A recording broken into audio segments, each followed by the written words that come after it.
you know, you just have to distract with a little butt shaking when things get tense. Hey guys, it's me, Holly Madison. Welcome back to my channel. Today, I'm continuing my reaction series to Girls Next Door. We are on season 4, episode 2, heavy lifting. If you would hit the like and subscribe, I'd really appreciate it. Let's get going with the episode.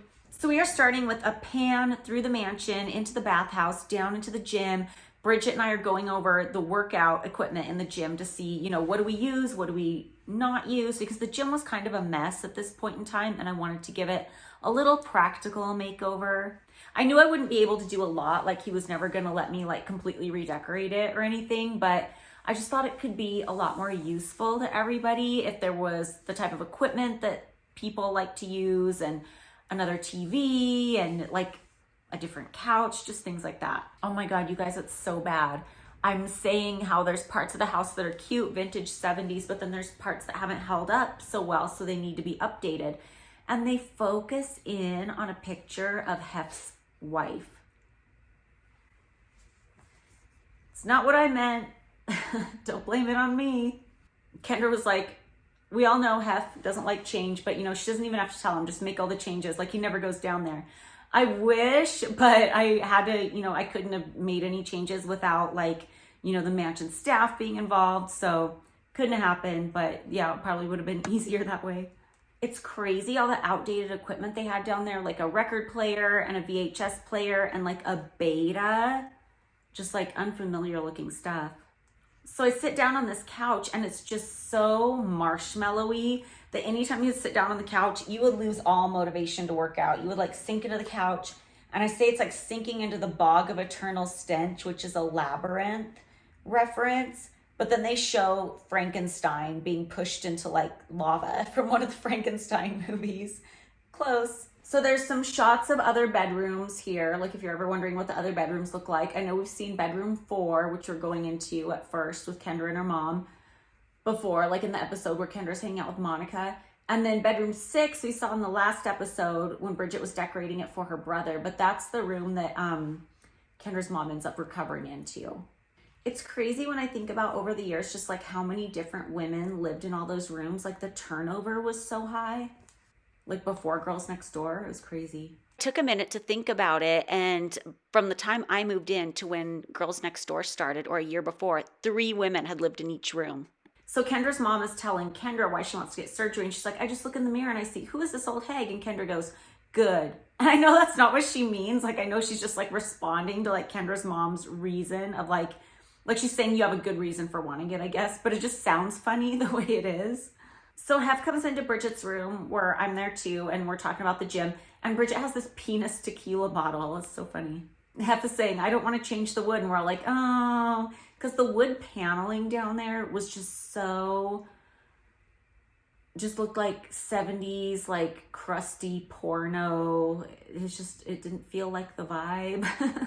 So everybody wanted a stripper pole in the gym because this was during the time when like stripper pole fitness was in, and I wanted like a stripper pole. Okay, cool, but why can't it be like a whole fireman's pole? Like that would actually be fun. But Hef was like, no, because that like requires major construction. But I thought that would have been a nice bonus. Like at Hef's mansion in Chicago, his old one, he used to have a fireman's pole that would go down to like another level, and it just looked fun. So Kendra and her mom are at the plastic surgeon's for a consultation. I think his name's Dr. Ryan. And I think he did all the surgery on Kendra's mom for free. I could be wrong, but I think he did it for free in exchange for like being on the show. He also did all of Heidi Montag's surgery when she went in and got like 10 surgeries at once. It was the same guy. And he used to have a charity called like the Bony Pony Ranch. And he was kind of like this guy about town. And I think he was just like, you know, making a name for himself. So I think he did it for free, or at least waived a lot of the fee as like a trade out for the show, I think. And it's sad because he passed away, I think not too long after this, in a car accident. So that's sad. It's interesting because Dr. Ryan has like cartoon cells on his wall. Like there's a Flintstones picture and stuff. So I ordered some Playboy pictures to hang in the gym of people that I thought had really good bodies because I thought that would like motivate me to work out more. And I'm looking at myself in this episode and I'm just so skinny. Like, I wish I could do that again, but like, I'm a compulsive eater and an emotional eater, and I have a really hard time sticking with my diet. Oh my gosh, Bridget goes into Kendra's room to wish Kendra's mom luck, and there's the biggest pile of clothes I've ever seen on Kendra's couch. It's funny because they're looking at these magazine tear outs of noses that Patty was trying to look at and like pick a nose, but they have the models' faces blurred except for the nose. It's so weird to look at. You know what was strange? I remember when this idea was going around for Kendra's mom's makeover, and I was like, oh, well, we can help too. Like, why don't I take her to like a makeup artist too, like after the surgery, or Bridget could like take her to get her hair done or something. And other people wanted no part of that. Like, they didn't want us anywhere near the mom. It was weird. Like, sorry, just trying to participate. So another freebie from the show besides the surgery is Life Fitness gave us some free gym equipment in exchange for being featured on the show, which is nice. It was really much needed because the gym was kind of like an attraction for girls to hang out at the mansion. I think that's why I have put it there. And because playmates were allowed to like come up and use the gym whenever. And at that point in time, everybody wanted to like work out on ellipticals and stuff. And there wasn't really anything like that at the time. It was just like a lot of bodybuilding equipment. I really like my outfit I'm wearing to the gym. It just looks so comfortable. Just like knee-high socks and a skirt and a zipped up hoodie. And as I'm walking around, you can see the battery pack on my microphone. It's hooked to like the back of my bra. It's just like hanging out. I also don't have makeup on in the scene, which is weird. It's just weird that I am okay being without makeup on the show as much as I am, just because I know I was so self-conscious about like always looking perfect all the time and always like living up to the standard. So Kendra's mom is going in for surgery, and I hope they don't show anything gory. Like, I hope they don't show the actual surgery, if you know what I mean. Also, you know what this reminded me of? This reminded me of right around like season 2 or 3, we had a meeting at the mansion with one of the E! Network executives, and it was somebody who was there in like the beginning of the show's run, like they didn't stick around through the whole thing. And at the time, like, we were aware of what the ratings were. We saw the ratings and we knew that our show was the highest rated show on E! By a long shot. But when this guy came up to the meeting with us, he was like, oh, congratulations, the show's doing really well. You know, you're rating well. You're like right up there with Doc 90210. And I remember thinking, what gaslighting is this? Like, we knew we were the top rated show by far. Like, Doc 90210 was maybe like their second best show at the time, but it was not what our show was. So I thought that was such like a fake gaslighting move that he made to make it sound like our show wasn't as high rated as it was. Like, let's not let these girls' egos get too inflated. You know, you're just right up there with Doc 90210. I thought that was so lame, and I was onto it. Damn, Dr. Ryan is coming in a suit and a pink tie in this. They're showing the surgery, but they don't have her hair in like a bonnet. That's so weird. I thought everybody in a surgery room had to have their hair in a bonnet. Okay, they're showing the surgery, but nothing gory. Like, you're not seeing any cutting or any blood or anything. So that's good. Oh my God. But then they show the surgery and then they cut to what looks like the other side of the room, and Kendra's sitting there going in sunglasses, but she wasn't in the room. Like, that's so fake. Wait, I think we did see a little bit of blood there for a minute. Oh, maybe she wasn't wearing a cap because they were doing like a whole brow lift. So then I'm walking around whining about how I'm nervous for Hef to come down there, which is kind of true. But I also think I was told to say a lot of this because some of the stuff I can tell is like bad acting because it's me, so I can tell. When I say Hefe's changed, he's gonna hate this. Like, I know that was a Fed line. Like, I can just tell I'm not sincere when I'm saying these things. Oh my God, it has me saying, oh no, but you can see that my mouth isn't moving, like it's totally layered on there. And I don't know why Hef is wearing full sunglasses when he goes into the gym. Because he didn't come in from the outside, he came in through like the secret passage route.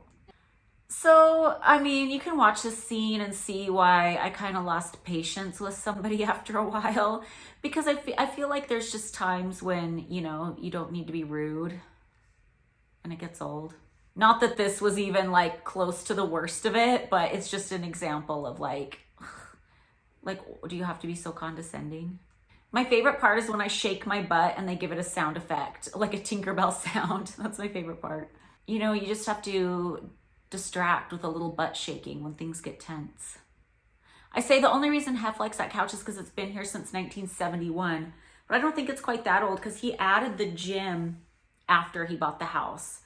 And I think he added it like in the 80s because the 80s was when everybody started getting into working out, like aerobics and stuff was like what was in back then. So that's when he added the gym because people used to, like playmates used to have like aerobics classes in the backyard at Fun in the Sun pool parties. And he wanted to add a gym. So they dug a gym out from under the bathhouse. So the couch had probably been there since the 80s, but might as well have been there since 1971. Also in the gym, we put a couple of our Girls Next Door posters that were out at the time, and those got switched out real fast right after we left. Like immediately, they put pictures of Crystal and the twins up. It was like, bop, bop. It was just crazy how fast that switch happened because like when I moved in, there were just so many pictures of Hef's exes like all over the house.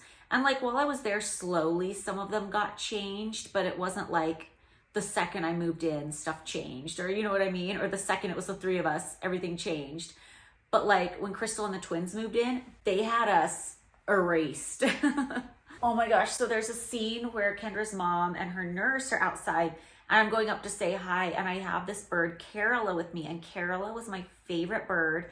She was so smart. She's a Moluccan cockatoo, one of the big white birds. And she was so funny. Like if I had her on my arm and I bounced her up and down, she would do the funniest things, make the funniest noises, do the funniest movements. She was so funny. She was so smart. I could give her like a can of pineapple juice and she could open the can herself and like drink it.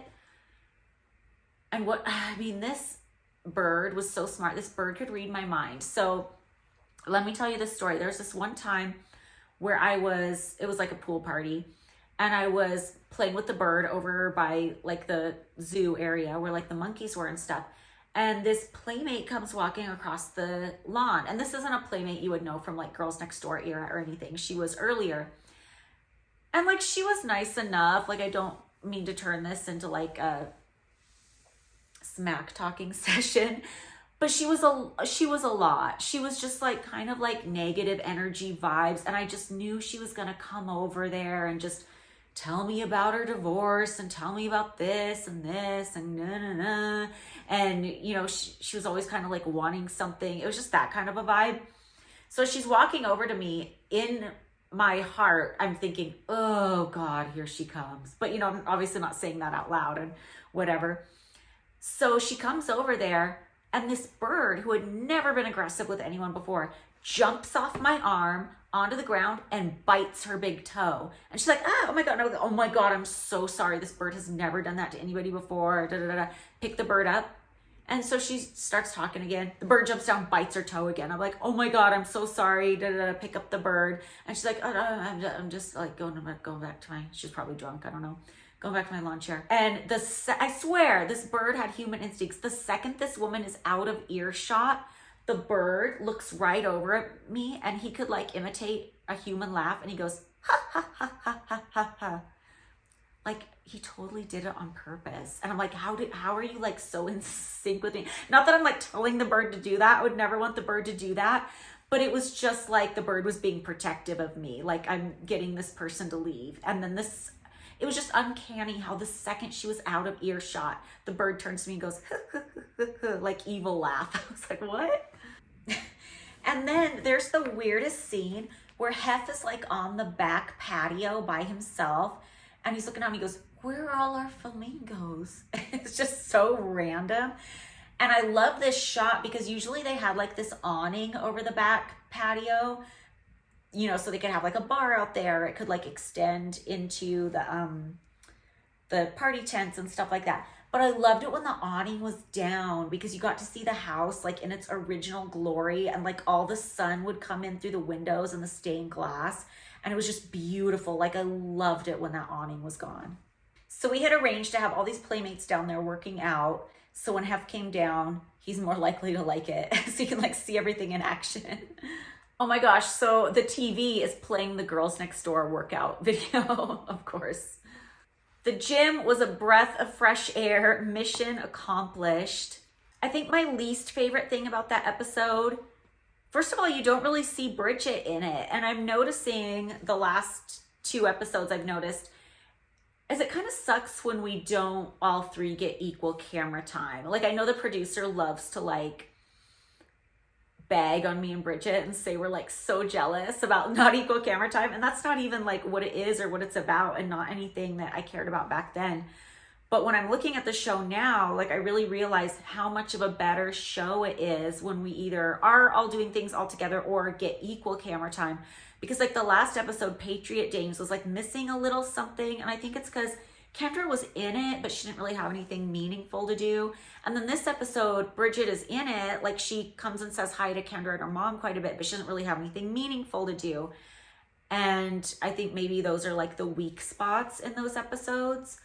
And I think the thing I don't like about this one was you kind of get a taste of somebody being a little bit difficult and rude in one of the gym scenes, which kind of like brought back memories. And again, it was a mild thing. Like that's not even like the worst of it, but it's just like, oh, why do you have to be rude? I don't know what my favorite thing about the episode is. I mean, everybody's really like likable in it and nice. Well, except for the one person being rude. I think I just like my outfits. I think that's my favorite part of that show, which is kind of weak. But yeah, the next episode is one of my favorite episodes. It's where we go to my hometown in Alaska. So that's fun. And I will see you guys then. Bye.